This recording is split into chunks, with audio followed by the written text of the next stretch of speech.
கிறிஸ்துவுக்குள் மிகவும் பிரியமான என் அன்பு சகோதர சகோதரிகளே, இன்றைக்கும் கிறிஸ்து இயேசுவை கவனித்து பாருங்கள் என்கிற தலைப்பிலே மனத்தாழ்மையாக இருந்த இயேசுவை கவனித்து பார்க்க அழைக்கப்படுகிறோம். இன்றைக்கு இருக்கிற காலகட்டத்திலே மனத்தாழ்மையை மக்களிடத்திலே பார்ப்பது என்பது மிகவும் கடினமான காரியமாக இருக்கிறது. இன்றைக்கு குடும்பங்களில் வருகிற அநேக பிரச்சனைகளுக்கும் முக்கிய காரணமாக இருப்பது தாழ்மை இல்லாததுதான். தாழ்த்துகிற சூழ்நிலையில் எல்லா பிரச்சனைகளுக்கும் அதிலே ஒரு முடிவு வந்துவிடும்.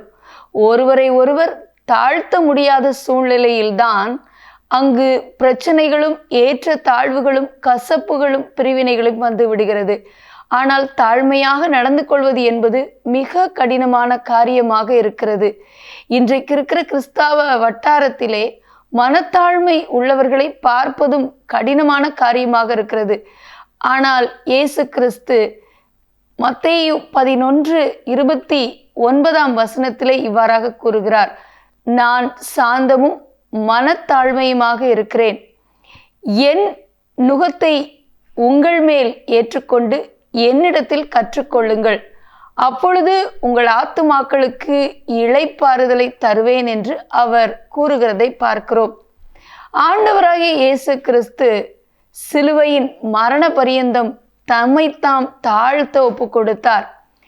அவர் வானாதி வானங்களும் கொள்ளாத தேவன், பிதாவாகிய தேவனுக்கு செல்லப்பிள்ளையாக இருந்தவர், மகா மகிமையிலே இருந்தவர், நமக்காக மானுட வேடம் இட்டு நமக்காக மானிடராக பிறக்க அர்ப்பணித்து தன்னுடைய ஜீவனை நமக்கு கொடுக்க அவர் அர்ப்பணித்தபடியினால் சிலுவையின் மரண பரியந்தம் கீழ்ப்படிந்தவர் ஆகி தன்னை அர்ப்பணித்து கொண்டார் என்று பிலிப்பியர் 2:8 வாசிக்கிறோம்.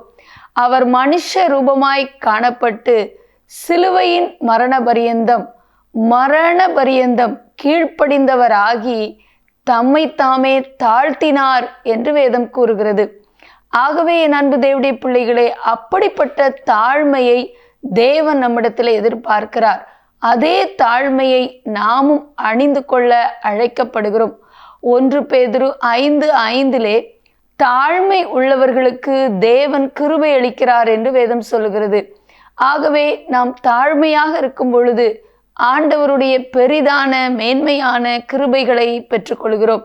ஆகவே அன்பு தேவனுடைய பிள்ளைகளே, இன்றைக்கும் மன தாழ்மையாக தாழ்மையோடு நடந்து தன்னை சிலுவையின் மரண பரியந்தம் தாழ்த்தி அர்ப்பணித்த இயேசுவின் மனத்தாழ்மையை கவனித்து பார்க்க அழைக்கப்படுகிறோம்.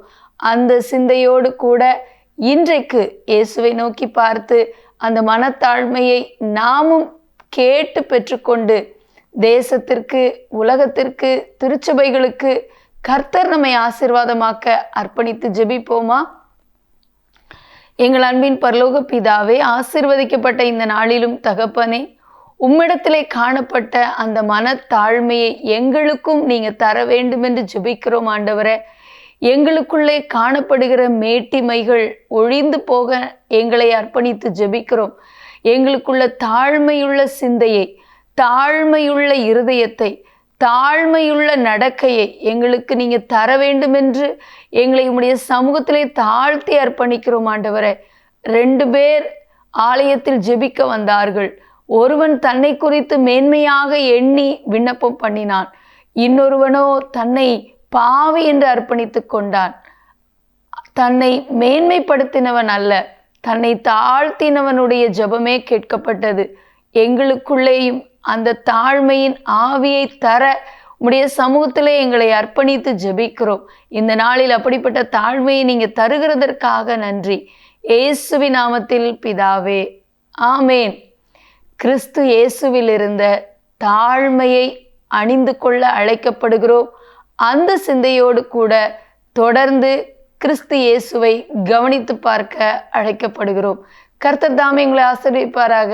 ஆமேன்.